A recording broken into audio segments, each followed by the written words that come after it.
Alright, gentlemen, welcome to yet another exciting episode of Hood Ornament and Geopolitics. And today we're going to have to talk about drones, specifically how some people have already, how do I put this, learned all the wrong lessons from drone warfare in the Ukraine conflict. And they're now saying that, oh, well, everything is obsolete and the future of warfare is drones. Now, far be it from me to claim that drones have had no impact on the battlefield in Ukraine, but there is, of course, that danger of overlearning certain lessons from a conflict which is not yet concluded. Now, I recently read an interview, or was it a testimonial, from a Russian soldier who described the way that Ukrainians are using FPV drones on the battlefield against dug-in Russian positions, specifically the Storm infantry. So these are the assault infantry, the Russians who push out, attack the Ukrainians in small groups, and I do mean small groups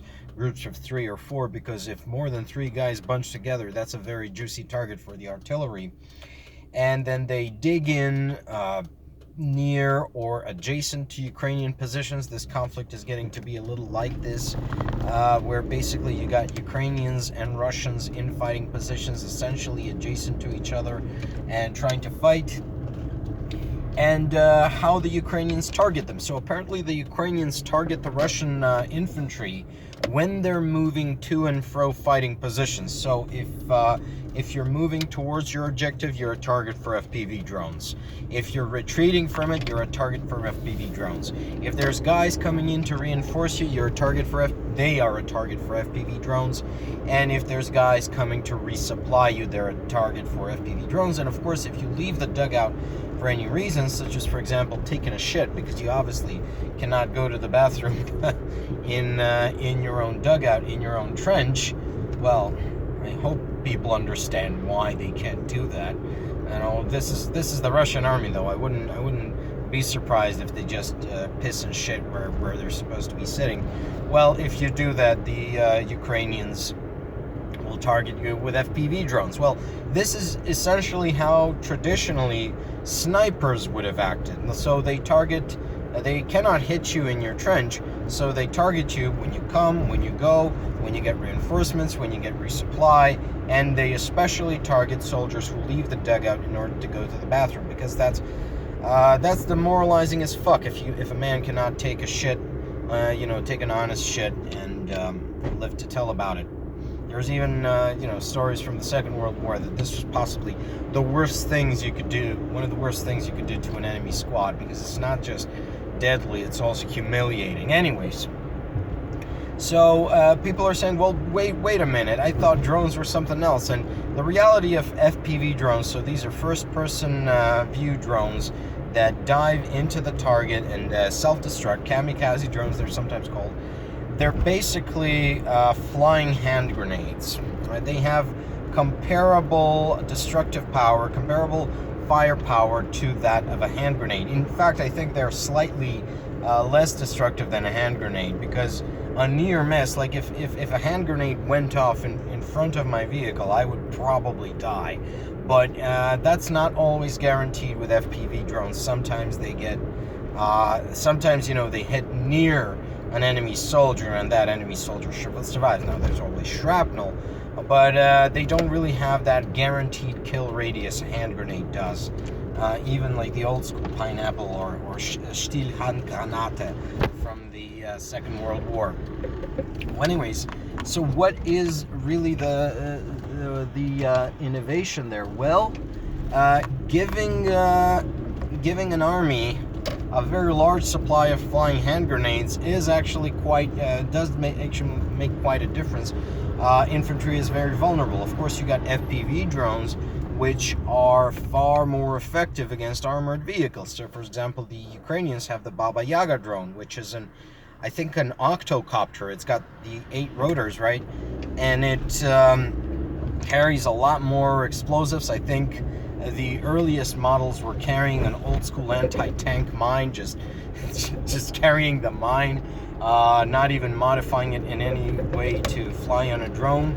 and that's a lot of weight, and that's a lot of explosives, and that can take out a tank. It can take out an infantry fighting vehicle if you can get it, for example, on top of the cupola or in any of the unarmored pieces of the tank. But Baba Yaga drones are rare, and they're more difficult to maneuver than the smaller ones because they're so much heavier, especially if they're running under payload. Which, I mean, if it hasn't got a payload, why are you flying it anyways? So basically, the drones, the real revolution from drones has come from the eye in the sky. The reconnaissance drones, which give real-time intel, real-time information about the movements of your own troops and of the enemy troops. So basically, the entire battlefield is transparent. It's basically the real-life commanders have gained the privilege, which has been with us real-time strategy gamers since the birth of real-time strategy. I mean, finally, real life is a lot more like Red Alert and Generals than it used to be. This is something that has been commented on, for example, by General Valery Zaluzhny, who used to be Supreme Commander of the Ukrainian forces. It is actually fairly difficult to run traditional offensives because you can't concentrate combat power. You can't mass troops, you can't mass vehicles because the enemy sees everything with their drones, but they don't destroy it with their drones. They destroy it with aviation, and they would destroy it with artillery.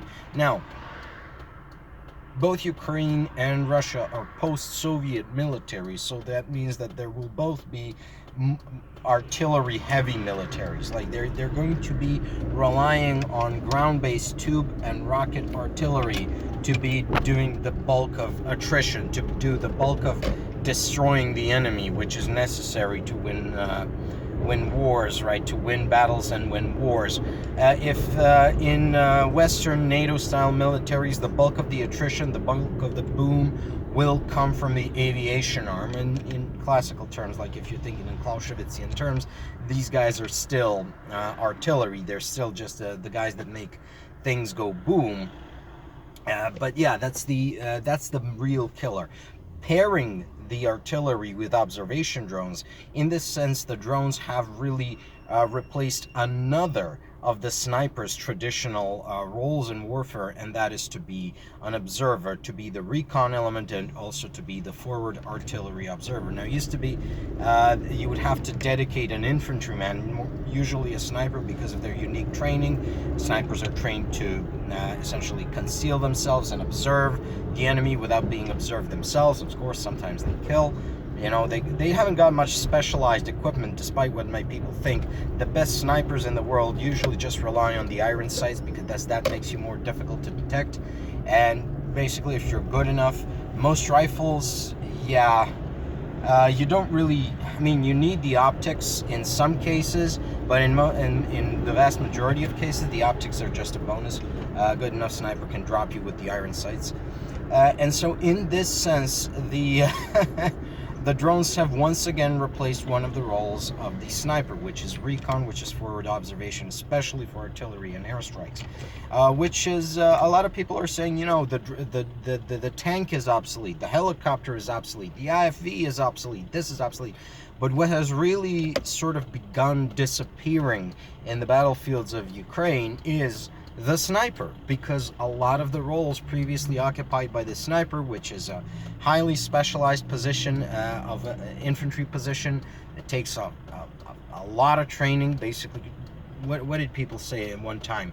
Sniping is killing people with math. Well, math is fucking hard, let me tell you, as someone who's done quite a bit of math in my lifetime. A lot of the roles of the snipers are now filled by drones. Now, one place where the sniper has not been replaced by drones is the urban battlefield, but out in the countryside, because I think in the urban battlefield, the sheer amount of cover and concealment offered by a built-up area, just even in a small town or a village, it really fucks with drones, because, hey, I mean, you can see me, but I can hide in a basement, and you're never going to see, or I can just hide in a building. But in the countryside, in the open field, the sniper has almost completely been displaced by the drone. So that is a big change in infantry combat and in artillery combat and in combat as such. but it is a lot less revolutionary than a lot of people are saying. So drones are an evolution of warfare. Now, the most important evolutions, I think, are in terms of the eye in the sky, giving you real-time information at all times, accurate information at that, and the second being the flying grenade aspect of the FPV drone. Now, of course, there is the long-range strike drones, such as Ukrainian Palanitsa or Iranian Shahid, which the Russians use heavily, but that's beyond the scope of this video. Those have actually had significant effects, but we're going to have to address them some other time. In the meantime, just chew on this for a little bit. You know, drones, do not get caught up in the hype around drones. They are indeed a change. They represent a change in the battlefield, but I consider them personally really more an evolutionary change with regard to other conflicts rather than the revolutionary change they're touted as. And this is important for Europe and for other powers in the world to not overlearn and not to overcorrect for drones. They're a big change, but not as big as we assume. Thank you for being my audience. Thank you for listening, and I'll see you in the next one.